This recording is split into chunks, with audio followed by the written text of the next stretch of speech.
There is a bucket in your house. Maybe it is not a bucket.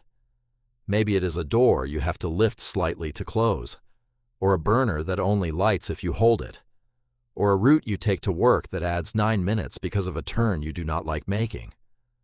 But there is something in your life right now that is broken, that you know is broken, and that you have built a small daily ritual around instead of fixing. You are very good at the ritual. You do it without thinking. You could do it in the dark. It is Sunday evening. It is 6:40. You have a free hour, a phone in your hand, and the number of someone who could fix this saved in it from 4 months ago when you looked it up.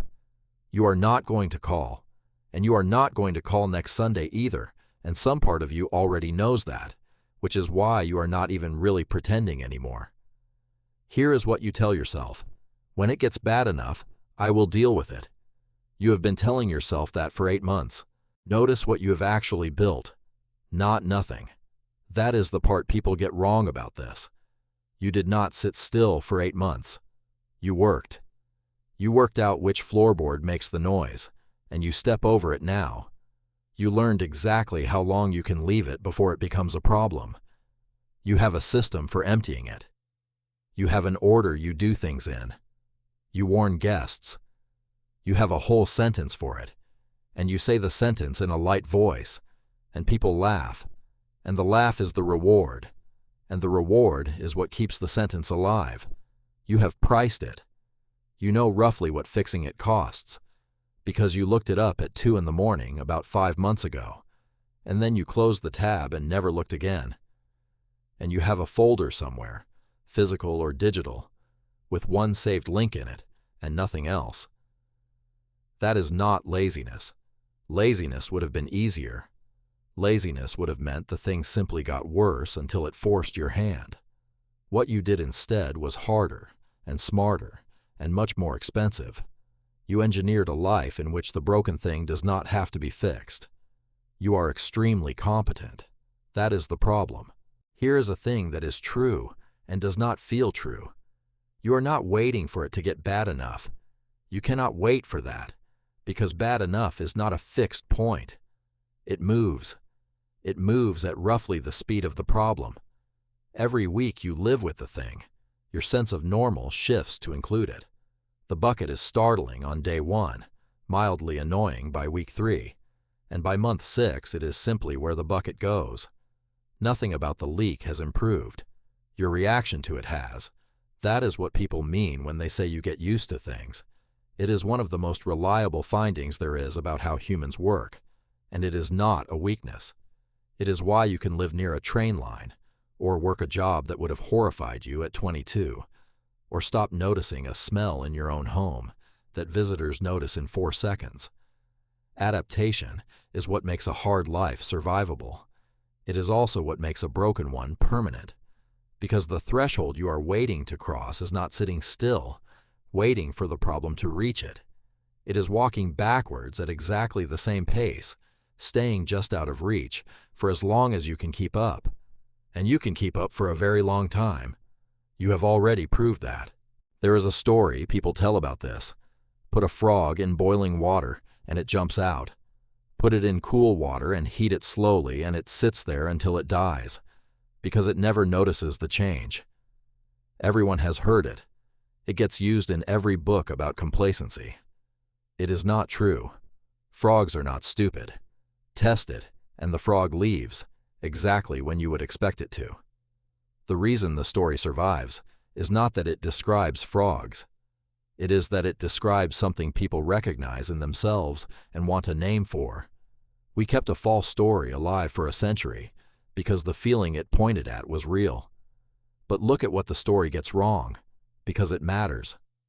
The frog in the story is passive. It does nothing. It is a victim of physics. You are not doing nothing. You are running a bucket system. And that is the actual mechanism, the thing that separates you from the frog. Every adjustment you make buys the problem more time. The floorboard route, the light voice, the sentence for guests. Each one lowers the cost of the current situation, just enough to keep it under the line. You are not being slowly boiled. You are quietly subsidizing the thing that is wrong. Every month you make it slightly more affordable to leave broken. So the sentence you have been using is worth looking at properly. Now is not the right time. It is manageable. I will deal with it when things settle down. That last one deserves a hard look, because things do not settle down. There is no version of the next 6 months in which nothing happens. You have said the same sentence about 4 consecutive periods of your life, and every one of them contains something. But be fair to yourself about one thing, because this is where most of this kind of talk gets it wrong. Sometimes it genuinely is not the time. Sometimes you have exactly enough for the thing in front of you and nothing spare, and the leak has to wait. And that is not avoidance, that is triage. The difference is testable, and the test is one question. Did you decide when? If you have a date, it is triage. If you have a condition, if the answer is when things settle, or when it gets bad enough, or when I have more time, it is not a plan. It is the bucket. It is another small adjustment that lowers the cost of leaving it broken. Here is what that costs, and this is the part nobody mentions. The competence you built is real. You are genuinely skilled at managing this thing now. You solved 100 small problems to keep it survivable, and every one of those solutions is a thing you learned how to do. And none of it transfers. There is no version of your life in which knowing exactly how long the bucket takes to fill is useful to you. You spent 8 months getting extremely good at something that stops existing the moment it is fixed. It is Sunday, 11 at night. You did not call, obviously. But notice what actually happens when people finally do the thing. Ask anyone who has. There is a specific and very consistent report, and it is not relief, and it is not triumph. It is that the fixing was smaller than the waiting. The call takes 4 minutes. The appointment takes an hour. The conversation you rehearsed for 2 years takes 11 minutes and goes differently than every version you practiced. And afterwards you do not feel proud. You feel slightly stupid, in a mild and unimportant way, about the 8 months. Nobody throws you a party for it either. This is worth knowing in advance. There is no audience for a leak that stops. The bucket disappears, and within about a week you cannot remember which corner it was in. That is the whole reward. Not a moment. Just the quiet removal of a thing you had stopped noticing you were carrying.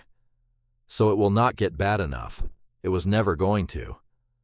The line moves as fast as you do, and you are good at this, and you can keep it up for years. The only thing that ever ends it is a date.